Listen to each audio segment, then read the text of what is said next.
السلام عليكم ورحمة الله وبركاته.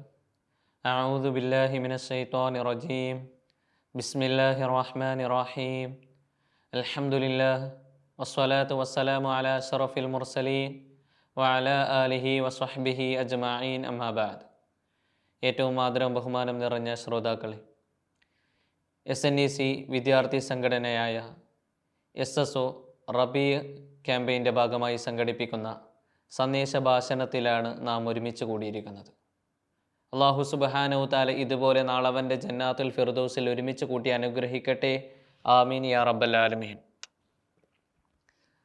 പ്രവാചകർ സ്വല്ലല്ലാഹു അലൈഹി വസല്ലമ തങ്ങളോടുള്ള പ്രണയമൊരു നിലാമഴ പോലെ മദീനയിലും പ്രപഞ്ചത്തിൻ്റെ അഷ്ടദിക്കുകളിലും പെയ്തുകൊണ്ടിരിക്കുന്ന ഈ വസന്തരാവുകളിൽ നമ്മുടെ വാക്കുകൾ, നമ്മുടെ പ്രവർത്തികൾ, നമ്മുടെ തൂലികകൾ ഹബീബിൻ്റെ മുഹിബീങ്ങളുടേതാവണം. നമ്മുടെ ആദരങ്ങൾ മദീനയെ തേടി അലയണം. എല്ലാം നിഷ്ഫലമാകുന്ന സമയത്ത് നമ്മെ രക്ഷപ്പെടുത്താനുള്ളത് ആ തിരുകരങ്ങൾ മാത്രമാണ്. അന്നേ ദിവസം നമ്മുടെ പരാതി ബോധിപ്പിക്കാനുള്ള ഏക കോടതി തിരുസന്നിധി മാത്രമാണ്. അതുകൊണ്ട് പ്രവാചക സ്നേഹഭാജനങ്ങളാവണം. അവിടുത്തെ ആശിക്കിങ്ങളുടെ ഇഷ്ക് പേമാരി പോലെ പെയ്തിറങ്ങുമ്പോൾ അതിലെ ഒരു നനവാവാനെങ്കിലും നമുക്ക് സാധിക്കണം. നമ്മുടെ വിശ്വാസം പ്രവാചകർ സ്വല്ലല്ലാഹു അലൈഹി വസല്ലമ തങ്ങളോടുള്ള താല്പര്യമാണ്. ആ താല്പര്യത്തിന് മങ്ങലേൽപ്പിക്കാൻ പ്രവാചകർക്കെതിരെയുള്ള ദുരാരോപണങ്ങൾ ഉന്നയിക്കുന്നവർ പ്രവാചക ജീവിതത്തിലെ ഏതെങ്കിലും ഭാഗമെടുത്ത് വായിച്ചിരുന്നുവെങ്കിൽ അവരുടെ വിമർശനങ്ങളെല്ലാം വിതുമ്പൽ കൊണ്ട് അവസാനിക്കുമായിരുന്നു. മഹാനായ പ്രവാചകർ സ്വല്ലല്ലാഹു അലൈഹി വസല്ലമ തങ്ങളെ യുദ്ധക്കുതിയാനാണെന്നും അധികാരമോഹിയാണെന്നും പറഞ്ഞ് സമൂഹ മാധ്യമങ്ങളിൽ പ്രവാചക നിന്ദയ്ക്ക് തിരുകൊളുത്തുമ്പോൾ ചിലരെയെങ്കിലും അത് സംശയത്തിലാക്കാൻ വകയുള്ളതിനാൽ അതിനെതിരെ പ്രതികരിക്കേണ്ടത് നമ്മുടെ ബാധ്യതയാണ്. സഹജീവികളെ സത്യത്തിലേക്കും ധർമ്മത്തിലേക്കും നയിച്ച പ്രബോധകനായ പ്രവാചകർ, സകലമാന ജീവജാലങ്ങൾക്കും കാരുണ്യം വിതറിയ മനുഷ്യസ്നേഹിയായ പ്രവാചകർ, ശത്രുക്കളുടെ അക്രമങ്ങൾക്ക് മുന്നിൽ പ്രതികരിക്കാതെ സഹനവും ക്ഷമയും കൈമുതലാക്കിയ മർദ്ദിതനായ പ്രവാചകർ സ്വല്ലല്ലാഹു അലൈഹി വസല്ലമ തങ്ങൾ നമ്മോട് ഉണർത്തിയത് ഇർഹമു മൻ ഫിൽ അർളി യർഹമുക്കും മൻ ഫിസ് സമാ. നിങ്ങൾ ഭൂമിയിലുള്ളവരോട് കരുണ കാണിക്കുക, എന്നാൽ ആകാശത്തുള്ളവൻ നിങ്ങളോട് കരുണ കാണിക്കുമെന്ന് പഠിപ്പിച്ച പ്രവാചകർ സ്വല്ലല്ലാഹു അലൈഹി വസല്ലമ തങ്ങൾ തൻ്റെ അവസാന വേളയിൽ അറഫ മൈതാനിയിൽ വെച്ച് വിടവാങ്ങൽ പ്രസംഗം നടത്തിയപ്പോൾ ആ പ്രസംഗ ശകലങ്ങളിൽ പ്രവാചകർ ഊന്നിപ്പറഞ്ഞത് ഇന്ന ദിമാഅക്കും വ അംവാലക്കും അലൈക്കും ഹറാം. തീർച്ചയായും മറ്റുള്ളവൻ്റെ രക്തവും മുതലും നിങ്ങൾക്ക് നിഷിദ്ധമാണ്, അതിനെ തൊട്ട് നിങ്ങൾ കളിക്കരുത് എന്ന് പഠിപ്പിച്ച പ്രവാചകർ സ്വല്ലല്ലാഹു അലൈഹി വസല്ലമ തങ്ങൾ എങ്ങനെയാണ് യുദ്ധക്കുതിയനാവുക? എങ്ങനെയാണ് അധികാരമോഹിയാവുക? ഒരു വേള പ്രവാചകർ സ്വല്ലല്ലാഹു അലൈഹി വസല്ലമ തങ്ങളുടെ സംരക്ഷണം ഏറ്റിരുന്ന അബൂ താലിബിൻ്റെ അരികിലേക്ക് ഖുറൈശികൾ വന്നുകൊണ്ട് പരാതിപ്പെടുന്നു, അല്ലയോ അബൂ താലിബേ, നിന്റെ സഹോദര പുത്രനായ മുഹമ്മദ് ഒരു പുതിയ ആശയം കൊണ്ടുവന്നിരിക്കുന്നു, അത് ഞങ്ങൾക്ക് അംഗീകരിക്കാൻ സാധിക്കുന്നില്ല, അവനെ അതിൽ നിന്ന് പിന്മാറ്റണമെന്ന് അബൂ താലിബിനോട് പറഞ്ഞപ്പോൾ അബൂ താലിബ് പ്രവാചകരോട് കാര്യം വിവരിക്കുന്നു. പ്രവാചകർ സ്വല്ലല്ലാഹു അലൈഹി വസല്ലമ തങ്ങൾ അത് കേട്ടപ്പോൾ പറഞ്ഞത്, എൻ്റെ വലം കൈയിൽ നിങ്ങൾ സൂര്യന് വെച്ച് തന്നാലും എൻ്റെ ഇടം കൈയിൽ നിങ്ങൾ ചന്ദ്രന് വെച്ച് തന്നാലും ഞാൻ എൻ്റെ ആശയത്തിൽ നിന്ന് പിന്തിരുകയില്ല എന്ന് പറഞ്ഞ് തൻ്റെ പ്രബോധന പ്രവർത്തനങ്ങളിൽ നിരതനായ പ്രവാചകർക്ക് ഒരുപാട് അനുയായികൾ വർദ്ധിക്കുന്നത് കണ്ട് കലിപൂണ്ട ഖുറൈശികളിൽ നിന്നും ഉത്തുബ വന്നുകൊണ്ട് പ്രവാചകരോട് പറയുകയാണ്, അല്ലയോ മുഹമ്മദേ, ഞങ്ങൾക്കിടയിൽ നിനക്കുള്ളതായ സ്ഥാനത്തെപ്പറ്റി നിനക്ക് നല്ലവണ്ണം അറിയാമല്ലോ, പക്ഷേ നീ കൊണ്ടുവന്നതായ ആശയം ഞങ്ങളെ വല്ലാണ്ട് കുഴപ്പത്തിലാക്കിയിരിക്കുന്നു. ഇതിലൂടെ നീ സമ്പത്താണ് ഉദ്ദേശിക്കുന്നതെങ്കിൽ ഞങ്ങൾ നിന്നെ വലിയ സമ്പന്നനാക്കാം, അധികാരമാണ് ഉദ്ദേശിക്കുന്നതെങ്കിൽ ഞങ്ങൾ നിന്നെ ഭരണാധികാരിയാക്കാം, സ്ഥാനമാണ് ഉദ്ദേശിക്കുന്നതെങ്കിൽ നിന്നെ ഞങ്ങൾ നേതാവാക്കാം, സ്ത്രീയാണ് നിനക്ക് ആവശ്യമെങ്കിൽ സുന്ദരിവതിയായ സ്ത്രീകളെ നിനക്ക് കല്യാണം കഴിപ്പിച്ചു തരാം, വല്ല പ്രേതബാധ നിനക്ക് ഏറ്റിട്ടുണ്ടെങ്കിൽ ആ രോഗം ഭേദമാകും വരെ നിനക്കതിനു വേണ്ടി സമ്പത്ത് ചെലവഴിക്കാമെന്ന് ഉതുബ പ്രവാചകരോട് പറഞ്ഞപ്പോൾ പ്രവാചകർ സ്വല്ലല്ലാഹു അലൈഹി വസല്ലമ തങ്ങൾ അവരോട് അധികാരത്തെ ആവശ്യപ്പെട്ടിട്ടില്ല, സമ്പത്തിനെ ആവശ്യപ്പെട്ടിട്ടില്ല, മറിച്ച് ഖുർആനിൻ്റെ മധുര മന്ത്രധ്വനികൾ അവർക്ക് ഓതി കേൾപ്പിക്കുകയാണ് ചെയ്തത്.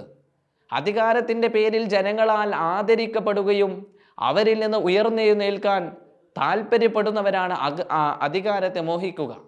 എന്നാൽ പ്രവാചകർ സ്വല്ലല്ലാഹു അലൈഹി വസല്ലമ തങ്ങൾ ജനങ്ങളെ സേവിച്ച് ജനങ്ങളോടൊപ്പം നിന്നവരായിരുന്നു.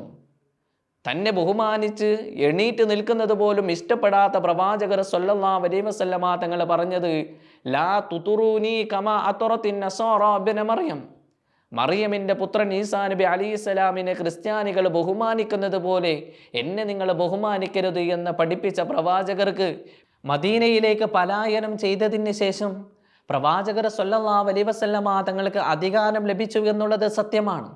പക്ഷേ ആ അധികാരം സുഖലോലുപതയ്ക്കുള്ള മാർഗമായിരുന്നില്ല. ഭരണാധികാരി ആയിരിക്കുമ്പോഴും പ്രവാചകർ സ്വല്ലല്ലാഹു അലൈഹി വസല്ലമ തങ്ങളുടെ അന്തിയുറക്കം ഈന്തപ്പന പായിലായിരുന്നു. സ്വന്തമായി വസ്ത്രം അലക്കുകയും ചെരുപ്പ് തുന്നുകയും ചെയ്ത പ്രവാചകർ സ്വല്ലല്ലാഹു അലൈഹി വസല്ലമ തങ്ങളെ ആർക്കാണ് അധികാരമോഹി എന്ന് പറയാൻ സാധിക്കുക? പ്രവാചകർ സ്വല്ലല്ലാഹു അലൈഹി വസല്ലമ തങ്ങളുടെ ജീവിതം ഏറ്റവും ലളിതവും സാരസമ്പൂർണവും സംശുദ്ധവും സമാധാന പ്രിയത്തോടു കൂടിയായിരുന്നു. മക്കയിൽ ഒരുപാട് പീഡനമുറകൾ പ്രവാചകർ സ്വല്ലല്ലാഹു അലൈഹി വസല്ലമ തങ്ങൾ അനുഭവിച്ചപ്പോൾ അവരോട് പ്രതികരിക്കാതെ മദീനയിലേക്ക് പലായനം ചെയ്യുകയാണ് പ്രവാചകർ ചെയ്തത്. സത്യമതത്തെ പ്രചരിപ്പിക്കാനോ പ്രബോധനം ചെയ്യുവാനോ തടസ്സം സൃഷ്ടിച്ചപ്പോഴാണ് പ്രവാചകർ സ്വല്ലല്ലാഹു അലൈഹി വസല്ലമ തങ്ങൾ യുദ്ധത്തിന് സന്നദ്ധനാവുന്നത്. ആ യുദ്ധം പോലും മാതൃകാപരമായിരുന്നു. ഖൈബർ യുദ്ധവേളയിൽ സ്ത്രീകളുടെ കരച്ചിൽ കേട്ട പ്രവാചകർ സ്വല്ലല്ലാഹു അലൈഹി വസല്ലമ തങ്ങൾ അതുവഴി നടന്നു പോകുന്ന ബിലാലിനെ വിളിച്ചുകൊണ്ട് ചോദിക്കുകയാണ്, അനുസിഅത മിൻക റഹ്മതു യാ ബിലാൽ, കാരുണ്യം അങ്ങനെ തന്നെ വറ്റിപ്പോയോ ബിലാൽ എന്ന് ചോദിക്കുന്ന പ്രവാചകർ സ്വല്ലല്ലാഹു അലൈഹി വസല്ലമ തങ്ങൾ കുഞ്ഞുമക്കൾ യുദ്ധക്കളത്തിൽ മരണപ്പെട്ടു എന്ന വാർത്ത കേട്ടപ്പോൾ വ്യസനത്തോടുകൂടി പ്രവാചകൻ ചോദിക്കുകയാണ്, അലം അൻഹകും അൻ ഖത്ലിൻ നിസാഇ വസ്സുബിയാൻ, കുഞ്ഞു മക്കളെയും സ്ത്രീകളെയും കൊല ചെയ്യുന്നതിനെ തൊട്ട് ഞാനല്ലയോ നിങ്ങളെ വിലക്കിയത് എന്ന് ചോദിക്കുന്ന പ്രവാചകർ സ്വല്ലല്ലാഹു അലൈഹി വസല്ലമ തങ്ങൾ യുദ്ധക്കളത്തിൽ സ്ത്രീകളെയോ കുട്ടികളെയോ വൃദ്ധരെയോ നിങ്ങൾ കൊല്ലരുത് എന്നും മരങ്ങളെ മുറിച്ചു മാറ്റരുത് എന്നും ബിൽഡിങ്ങുകളെ തകർക്കരുത് എന്നും പഠിപ്പിച്ച പ്രവാചകർ സ്വല്ലല്ലാഹു അലൈഹി വസല്ലമ തങ്ങൾ യുദ്ധക്കളത്തിൽ പോലും സമാധാനത്തെ ഇഷ്ടപ്പെട്ടവരായിരുന്നു. ഒരു വേള ആയിഷ റളിയല്ലാഹു അൻഹ പ്രവാചകരോട് ചോദിക്കുന്നു, അല്ലയോ തിരുദൂതരെ, അങ്ങയുടെ ജീവിതത്തിൽ ഏറ്റവും വേദനയേറിയ രംഗം ഏതാണെന്ന് ചോദിച്ചപ്പോൾ പ്രവാചകർ മറുപടി കൊടുക്കുകയാണ്, മക്കയിൽ ഒരുപാട് പീഡനങ്ങൾ ഏറ്റപ്പോൾ പ്രതീക്ഷകളുമായി ഞാൻ ത്വായിഫിൻ്റെ മണ്ണിലേക്ക് പോയപ്പോൾ അവിടെ ഉണ്ടായതായ ആക്രമണങ്ങളാണ്, അവിടെ ഉണ്ടായതായ പരിഹാസങ്ങളും വെല്ലുവിളികളും എന്നെ വല്ലാണ്ട് വേദനപ്പെടുത്തി എന്ന് പ്രവാചകർ പറയുമ്പോൾ ആ സന്ദർഭത്തിൽ അല്ലാഹു സുബ്ഹാനഹു തആല പ്രവാചകനോട് തിരിച്ച് ആക്രമിക്കാൻ പറയുന്ന രംഗമുണ്ട്, നബിയോട് പ്രതികരിക്കാൻ പറയുന്ന രംഗമുണ്ട്. ആ രംഗത്ത് പോലും പ്രവാചകർ പറഞ്ഞത് അർജു അൻ യഖ്റുജല്ലാഹു മിൻ അസ്ലാബിഹിം മൻ യഅ്ബുദുല്ലാഹ ലാ യുശ്രികു ബിഹി ശൈഅ, അവരുടെ കൂട്ടത്തിൽ നിന്ന് അള്ളാഹുവിനെ ആരാധിക്കുന്ന അള്ളാഹുവിലേക്ക് ശിർക്ക് ചെയ്യാത്ത ഒരു മനുഷ്യൻ അവരിൽ നിന്ന് ഉണ്ടാവുന്നത് ഞാൻ ആഗ്രഹിക്കുന്നു എന്ന് പറഞ്ഞ പ്രവാചകർ സ്വല്ലല്ലാഹു അലൈഹി വസല്ലമ തങ്ങൾ അവർക്ക് വേണ്ടി മാപ്പിരക്കുകയും ദുആ ഇരക്കുകയുമാണ് ചെയ്തത്. തന്നെ മർദ്ദിച്ചൊതുക്കിയതായ മക്കയിൽ പിന്നീട് ക്ഷാമം അനുഭവപ്പെട്ടപ്പോൾ അവർക്ക് വേണ്ടി പ്രാർത്ഥിക്കുകയും ഭക്ഷണ വിഭവങ്ങൾ അയച്ചു കൊടുക്കുകയും ചെയ്തതായ പ്രവാചകർ, തന്നെ വധിക്കാൻ വേണ്ടി തൻ്റെ മുമ്പിൽ വാളുമേന്തി നിൽക്കുന്നതായ ഒരു ശത്രു അവസാനം പ്രവാചകർക്ക് മുമ്പിൽ കീഴടങ്ങിയപ്പോൾ ആ മനുഷ്യന് മാപ്പ് കൊടുത്തതായ പ്രവാചകർ സ്വല്ലല്ലാഹു അലൈഹി വസല്ലമ തങ്ങൾ. ഒരു വേള പ്രവാചകർ സ്വല്ലല്ലാഹു അലൈഹി വസല്ലമ തങ്ങൾ വഴിയിലൂടെ നജറാനി പുതപ്പ് ധരിച്ചുകൊണ്ട് നടന്നു നീങ്ങുമ്പോൾ ഒരു കാട്ടറബി വന്നുകൊണ്ട് പ്രവാചകരുടെ ഷാളിനെ ആഞ്ഞു വലിക്കുകയാണ്.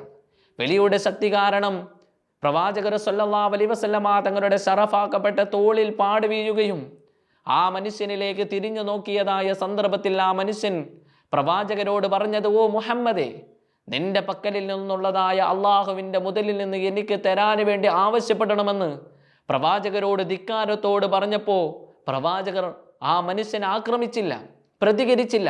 ആ മനുഷ്യൻ്റെ മുഖത്തു നോക്കി പുഞ്ചിരിച്ച് സ്വഹാബാ കിറാമിനോട് അവൻ ആവശ്യപ്പെടുന്നത് നൽകാൻ വേണ്ടി പ്രവാചകർ പറയുകയാണ് ചെയ്തത്.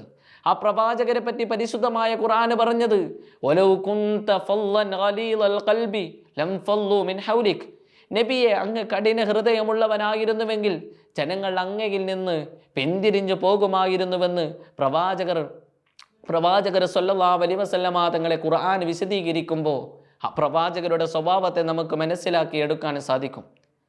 എല്ലാ യുദ്ധങ്ങളും കഴിഞ്ഞ്, ഒരുപാട് യുദ്ധങ്ങൾ കഴിഞ്ഞ് പ്രവാചകർ സ്വല്ലല്ലാഹു അലൈഹി വസല്ലമ തങ്ങൾ മക്കയിലേക്ക് പ്രവേശിച്ച സന്ദർഭം, മക്കയിലെ പോരാളി വീരന്മാരായ ജനങ്ങളെല്ലാം വിറങ്ങലിച്ച് നിൽക്കുകയാണ്. ഞങ്ങൾ എന്ത് ചെയ്യുമെന്ന് വെപ്രാള ഭീതിയിൽ അകപ്പെട്ട് നിൽക്കുമ്പോഴാണ് പ്രവാചകർ കടന്നു വരുന്നത്. പ്രവാചകർ ചോദിക്കുന്നു, അല്ലയോ ജനങ്ങളെ, ഞാൻ നിങ്ങളെ എന്ത് ചെയ്യുമെന്നാണ് നിങ്ങൾ വിചാരിക്കുന്നത്? അവർ പറഞ്ഞു, അങ്ങ് നല്ലത് മാത്രമാണ് ചെയ്യുക, അങ്ങ് മാന്യനാണ് എന്ന് പറഞ്ഞപ്പോൾ പ്രവാചകർ പറയുന്നു, നിങ്ങൾ പോയിക്കൊള്ളുവീൻ, ഇത് ഹബു അൻതും മുത്ലഖ, നിങ്ങൾ സ്വതന്ത്രരാണ്, നിങ്ങൾ പോയിക്കൊള്ളുവീൻ എന്ന് പറഞ്ഞ പ്രവാചകർ സ്വല്ലല്ലാഹു അലൈഹി വസല്ലമ തങ്ങളുടെ കാരുണ്യത്തെ കവച്ചു വെക്കാൻ ലോകത്ത് ഏത് ഭരണാധികാരിയാണ് പിറവി കൊണ്ടിട്ടുള്ളത്? പ്രവാചകർ സ്വല്ലല്ലാഹു അലൈഹി വസല്ലമ തങ്ങൾ യുദ്ധം നടത്തി എന്നുള്ളത് സത്യമാണ്, ശത്രുക്കളെ വധിച്ചു എന്നുള്ളതും സത്യമാണ്. പക്ഷേ പ്രവാചകർ സ്വല്ലല്ലാഹു അലൈഹി വസല്ലമ തങ്ങളുടെ യുദ്ധത്തിൽ 1100 അടുത്ത് മാത്രമേ ശത്രുക്കളുടെ മരണമുണ്ടായിട്ടുള്ളൂ എന്നുള്ളത് സത്യമാണ്. മാത്രമല്ല, ലോകത്തിലെ യുദ്ധങ്ങളെ എടുത്തു നോക്കുകയാണെങ്കിൽ ഫ്രഞ്ച് വിപ്ലവത്തിൽ നടന്നത് 66 ലക്ഷങ്ങളാണ്. ഫ്രഞ്ച് വിപ്ലവത്തിൽ കൊല്ലപ്പെട്ടവരുടെ എണ്ണം 66 ലക്ഷമാണ്. റഷ്യൻ വിപ്ലവത്തിൽ, മഹത്തായ വിപ്ലവത്തിൽ കൊല്ലപ്പെട്ടവരുടെ എണ്ണം 1 കോടിയിലധികമാണ്. ഒന്നാം ലോക മഹായുദ്ധത്തിൽ കൊല്ലപ്പെട്ടവരുടെ എണ്ണം 73 ലക്ഷമാണെങ്കിൽ രണ്ടാം ലോക മഹായുദ്ധത്തിൽ കൊല്ലപ്പെട്ടവരുടെ എണ്ണം 106 ലക്ഷമാണ്. ഇങ്ങനെയുള്ള യുദ്ധങ്ങളിലെല്ലാം മനുഷ്യൻ എന്ത് നേടി? നാഗരികതയ്ക്ക് എന്ത് മാറ്റമാണ് ഉണ്ടായത്? ഒന്നുമില്ല, വട്ടപൂജമാണ്. ഇത് നടത്തിയതായ ആളുകൾക്കെതിരെ പിന്നീട് വന്നതായ പിഞ്ചു കുഞ്ഞുങ്ങൾ അവരുടെ പ്രതിമകൾക്ക് നേരെ കല്ലെറിഞ്ഞ് പ്രതിഷേധം പ്രകടിപ്പിക്കുമ്പോൾ പ്രവാചകർ സ്വല്ലല്ലാഹു അലൈഹി വസല്ലമ തങ്ങൾ നടത്തിയ വിപ്ലവം മഹത്തായി ഇവിടെ അനുഭവിച്ചു കൊണ്ടിരിക്കുകയാണ്, മഹത്തായി സ്മരിച്ചു കൊണ്ടിരിക്കുകയാണ്. അതുകൊണ്ട് പ്രവാചകർ സ്വല്ലല്ലാഹു അലൈഹി വസല്ലമ തങ്ങളെ നിന്ദിക്കുന്നവർ അതിനെ സത്യം മനസ്സിലാക്കാനും, പ്രവാചകൻ നിന്ദയ്ക്ക് വേണ്ടി മത്സരിക്കുന്നവർ സത്യം മനസ്സിലാക്കേണ്ടതുണ്ട്. അള്ളാഹു സുബ്ഹാനഹു തആല അവർക്ക് സത്യം മനസ്സിലാക്കാനും നമുക്ക് അള്ളാഹുവിൻ്റെ ഹബീബിനോട് പ്രിയത്തോടുകൂടി സ്നേഹത്തോടുകൂടി ജീവിക്കുവാനും അള്ളാഹു നമുക്ക് തൗഫീഖ് തന്ന് അനുഗ്രഹിക്കട്ടെ. ആമീൻ യാ റബ്ബൽ ആലമീൻ. വആഖിറു ദഅവതി അനിൽ ഹംദുലില്ലാഹി റബ്ബിൽ ആലമീൻ. അസ്സലാമു അലൈക്കും വറഹ്മത്തുള്ളാഹി വബറകാതുഹു.